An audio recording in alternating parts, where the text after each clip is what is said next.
أعوذ بالله من الشيطان الرجيم. بسم الله الرحمن الرحيم. أول ما أبدأ به أقول لبعض الإعلاميين المصريين، وأنا أعنيهم شخصيا، الإعلاميين المصريين لا أعمم، إني والله أشفق عليكم، والله أصبحتم أضحوكة تتناقلها الدنيا. أنتم دستم على إرثكم الثقافي والفني والأدبي ورميتم به إلى الحضيض.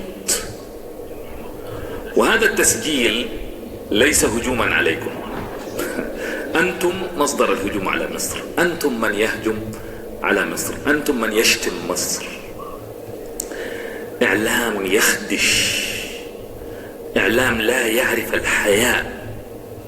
بالله عليك، قبل أن تحترمنا احترم الآباء والأمهات في مصر، احترم البيت المصري يا أخي، احترم العلماء المصريين، احترم الأزهر، احترم سمعة الشيوخ الشعراوي، كشك، عبد الباسط والمنشاوي رحمهم الله.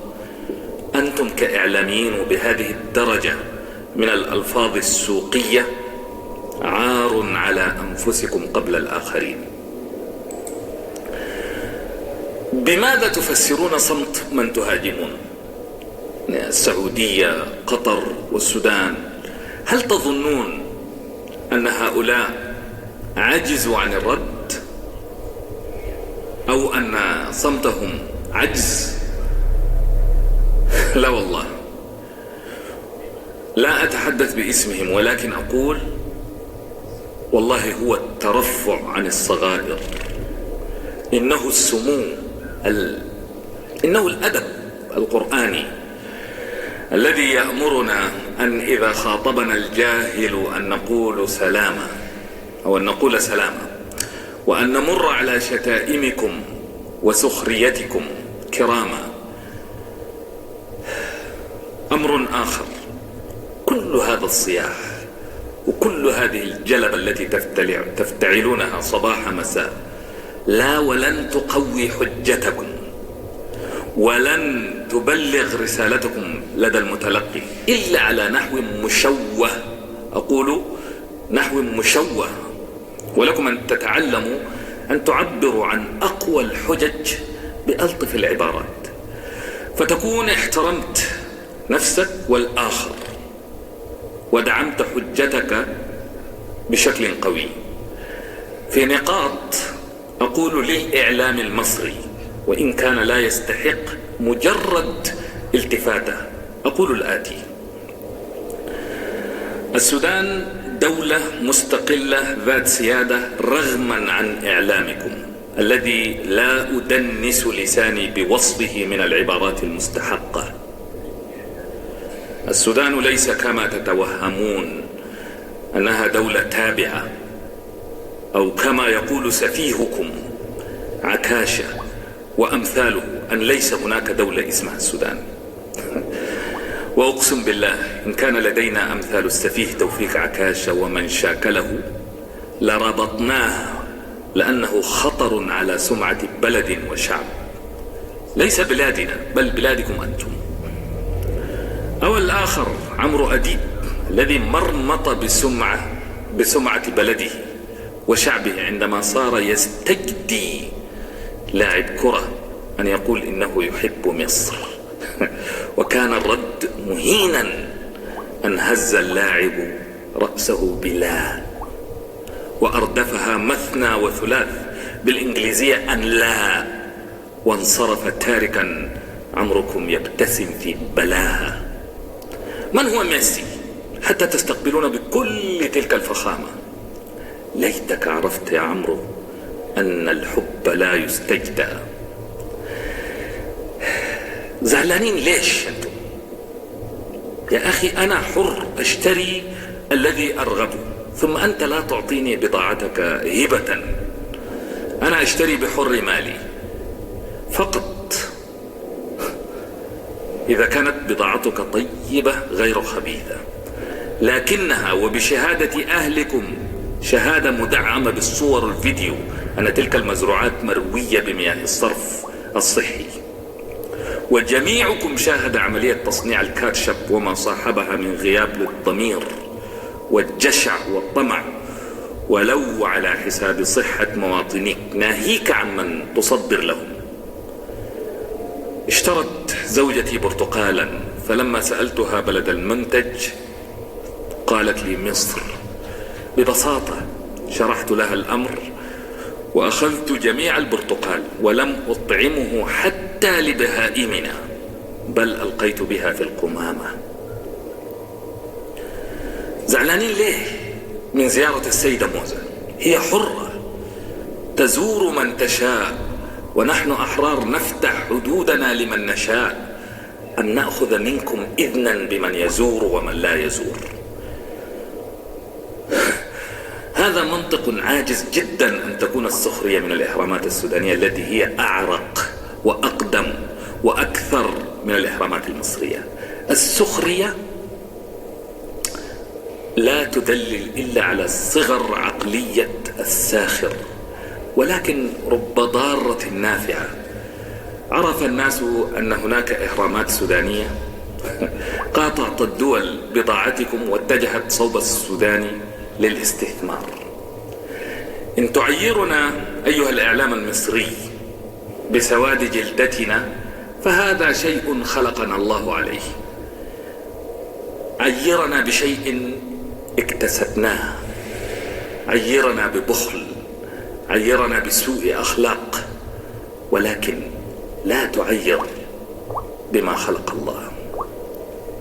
أقول للإعلام المصري الفالت، قبل أن تتوقع أن تعامل باحترام اسأل نفسك، هل أنت تستحقه؟ هل تستحق ذلك الاحترام؟ أنت من بدأت بتحقير ذاتك، فاحتمل نظرة الآخر لك قبل أن تصرخ في وجهنا، قبل أن تسلط علينا لسانك القذر. أصلح حال نفسك، رتب حال بيتك الداخلي أيها الإعلام المصري. ولو نظرت، أنا أتكلم ما زلت عن الإعلام المصري، ولو نظرت بعين العقل لما هاجمت لا قطر ولا السعودية ولا السودان. أنتم من في حاجة إلى هذه الدول أكثر مما هي في حاجة إليكم. هل تعرف كم عدد المصريين الذين يعملون بتلك الدول ولعشرات السنوات؟ مصدر رزق بعد أن ضاقت الأحوال بكم. ما الذي نصدره لكم من السودان؟ لحوم طازجة طيبة، وبالمقابل ماذا تصدرون؟ فشارا وكاتشب وفراولة كلها خبيثة. ارجع إلى التاريخ القريب أيها الإعلام المصري. كنا معكم في حربكم مع إسرائيل في خندق واحد. غرقت مدينة حلفا لأجل بناء السد العالي الذي ما أضاءت كهربته لمبة واحدة في السودان. 55% نصيبكم من مياه النيل مقابل 18% لنا بعدما تنازلنا عن حصتنا أو لكم.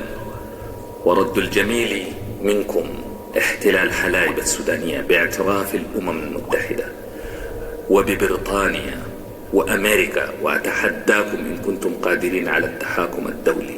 ولا زلنا نقول إن حلايب سودانية وسترجع. أخيرا أقول للشعب المصري، نخبكم العاقل منكم، لماذا الصمت؟ لماذا أنتم صامتون؟ هؤلاء يشوهون سمعتكم. المصريين الذين أعرفهم، سكنت معهم، عملت معهم، تعاملت معهم، نعم الإخوة، لم نرى منهم سوءا. ولكن أنتم أيها الإعلام الفاجر تنتقصون من حق المصري، وأنت هناك في الاستديو ببدلتك وبرباط عنقك. الصورة ليست. أخيرا، بدل كل هذا الزعيق والصياح الفارغ، اضغطوا على حكومتكم من أجل حياة كريمة، من أجل أكل طيب، من أجل علاقة خارجية متزنة، من أجل تقنين الإعلام بما يحفظ لكم مكانتكم المتلاشية بين الشعوب. دعوا الآخر واشتغلوا بإصلاح أنفسكم وأحوالكم. بالله عليكم، متى تسلط الإعلاميون عليكم؟ فقط عندما نبح إعلامكم. وإن أردتموها علاقة طيبة بيننا فنحن لها، وإن أردتموها كما هي الآن تريقة واستهزاء وسخرية فببساطة أقول لكم أنتم لا تستحقوننا. وإن افترضنا أن الأمر بيننا وبينكم وصل إلى أسوأ مراحله فنقول لنا السودان ولكم مصر. نحن إذا تكلمنا لا نشتم، وإذا صمتنا ليس من عجز، وإن عدتم عدنا. والسلام.